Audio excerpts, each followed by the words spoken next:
நீங்க வந்து போராட்டம் பண்ணுங்க. நல்ல மோட்டிவ், நல்ல இது. ஏடிஎம்கே கூப்பிட்டீங்க. ப்ராப்பரா கூப்பிடுங்க. கூப்பிட்டுருக்கலாம். ப்ராப்பரா எல்லா கட்சியும் கூப்பிட்டு எல்லா கட்சியும் மாநாடு மாதிரி நடத்திருக்கலாம். அதை விட்டுட்டு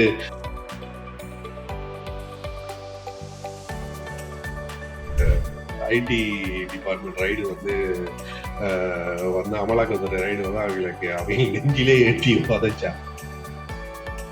சவுக்கு சங்கரோட திறமையான ஆளுங்க டிஎம்கேக்கு பேசுறதுக்கு இடமால அமௌண்ட் தள்ளி விட்டா அது காசை வாங்கிட்டு பேச போறாங்க.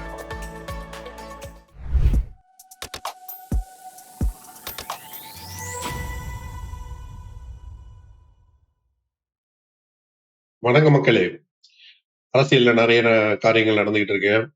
அதை பத்தி ஒரு அலாசுவோம். திருமாவோட மது ஒழிப்பு மாநாடு தான் ஃபர்ஸ்ட்.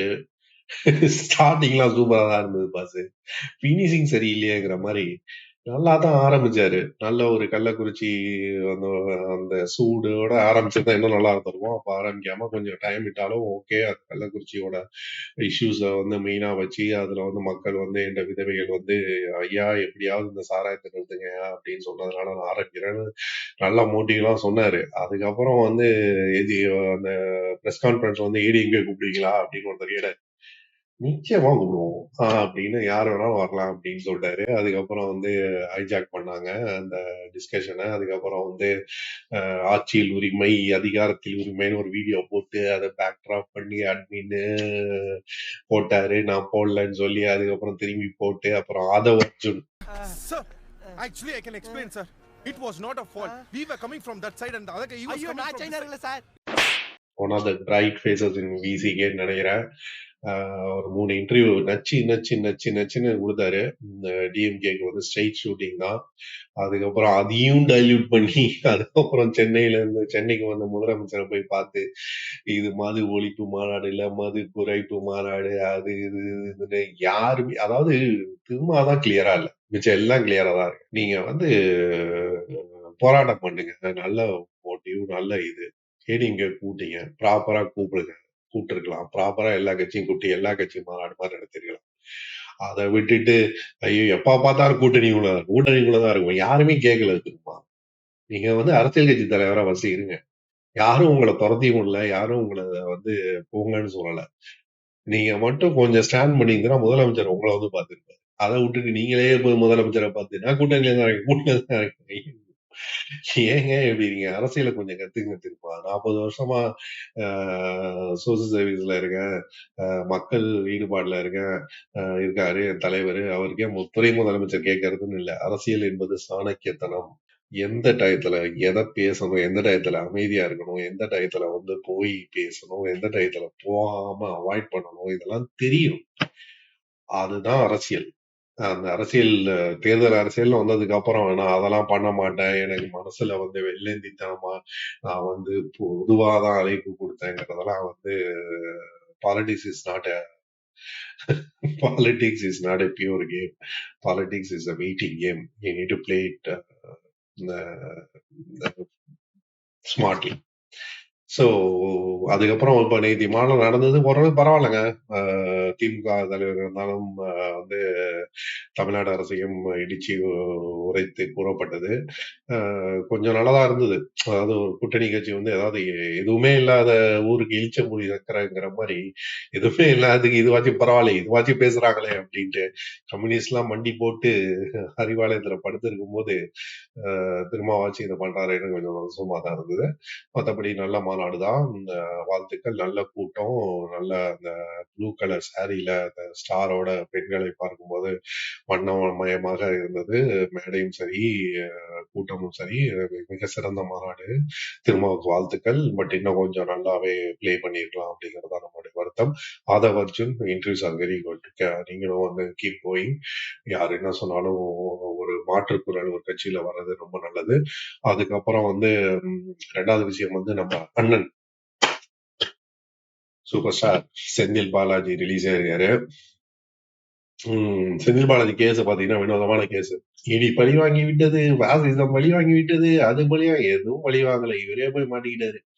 ஏங்க எவனா ஒருத்தன் லஞ்சத்தை வாங்கிட்டு லஞ்சம் நான் வாங்கினேங்க ஐயா நான் வாங்கினையா நான் திருப்பி கொடுத்துறேன் ஐயான்னு போய் கோர்ட்ல சொல்லிட்டு உடனே கோர்ட் வந்து ஓகே கேஸ முடிச்சு வைக்கிறேன் அப்படின்னு உடனே சுப்ரீம் கோர்ட் பார்த்தானே என்னடா நடந்துகிட்டு இருக்கு ஃப்ரெண்ட்லி மேட்ச் ஆடிக்கிட்டு இருக்கீங்களா அப்படின்ட்டு கேஸ் ரீஓபன் பண்ணுங்கடா கோர்ட் அழிக்கிறேன் அப்படின்னு அது திருப்பி கொடுக்குறேன்னு சொன்னவனுக்கும் காசு கொடுக்கல. ஆனா பாவிகளா அந்த அளவு கூட மனசு இல்ல இவ்வளவு சம்பாரிச்சு அவங்களே சாட்டிஸ்ஃபை பண்ணியிருந்தா அவங்களாச்சும் ஊர் பக்கம் போயிருப்பானுங்க.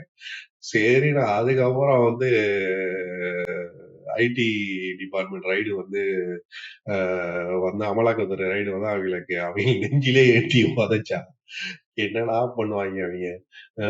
இதுல வந்து தீண்டிப்பார்னு ஒரு டயலாக்லாம் விட்டதுக்கு அப்புறம் 474 நாள் அண்ணனை வச்சு செஞ்சுட்டு சரி போனா போது போ வெளில போ அப்படின்ட்டு அனுப்பிச்சு விட்டுருக்காங்க. வந்தவொடனே வான வேடிக்கைகள் பட்டாசுகள். எப்படி இருக்குன்னா வாவு சிதம்பரனார் வந்து கப்பலுக்கு சிக்கிழுத்த செம்மல் அவரு வெளியில வந்தப்பையும் பாரதி செத்தப்பையும் 4 பேர் இருந்தாங்களாம். அதையும் பார்க்கும் உலகம், இதையும் பார்க்கும். கூட்டம்லாம் பெரிய விஷயம் இல்லைங்க. காசு கொடுத்தா கூட்டம் வர உலகத்துல அந்த கூட்டம் பட்டாசு அதெல்லாம் பெரிய விஷயமா அதை விடுங்க, அது போட்டோம். எப்படியோ செந்தில் பாலாஜி மினிஸ்டர் ஆகியிருக்காங்க. அதுக்கு சுப்ரீம் கோர்ட் வந்து இப்போ வந்து கண்டிஷன் சேஞ்ச் ஆயிடுச்சு, பெயில ரிவோக் பண்ணுமான்னு திரும்பி இன்னொரு பெட்டிஷன் போடுங்கன்னு சொல்லியிருக்காங்க. ஸோ செந்தில் பாலாஜி மினிஸ்டர் போஸ்ட்லாம் வேணுமா இல்ல திரும்பி போய் கூப்பில உட்காரணுமா அப்படிங்கறது நீங்க தான் முடிவு பண்ணணும் பாஸ். அவங்க எப்படிதான் உசுப்பேத்தி உடம்ப ரணகலமாக்கிட்டு இருப்பாங்க. நீங்க கொஞ்சம் ஜாகிரதையா இருங்கம்மான்னு. இப்பதான் ஜெயிலிருந்து வந்திருக்கீங்க, பைபாஸ் சர்ஜரிலாம் பண்ணீங்க, கொஞ்சம் ரெஸ்ட் எடுங்க. அதுக்கப்புறம் கொஞ்சம் கட்சி பாலிடிக்ஸ் எல்லாம் பண்ணிட்டு அதுக்கப்புறம் கூட அமைச்சர் ஆயிருக்கலாம். Anyway it's your choice. அப்புறம் வந்து அடுத்து வந்து சவுக்கு சங்கர் ரிலீஸ் ஆயிருக்காரு. செந்தில் பாலாஜி செயலுக்கு போறதுக்கு காரணமான ஒன் ஆஃப் த பர்சன் சொல்லலாம். ஸோ அவர் வந்து டிஎம்கேக்கு எதிராக பேசிட்டு இருந்தாரு, போலீஸ்க்கு எதிராக பேசினாரு. போலீஸ்க்கு எதிராக பேசினாலே ஒரு கட்டம் கட்டிடுவாங்க நினைச்சீங்க. அது இந்த ஆட்சியில கட்டம் கட்டுறதெல்லாம் பயங்கரமா நடக்குது.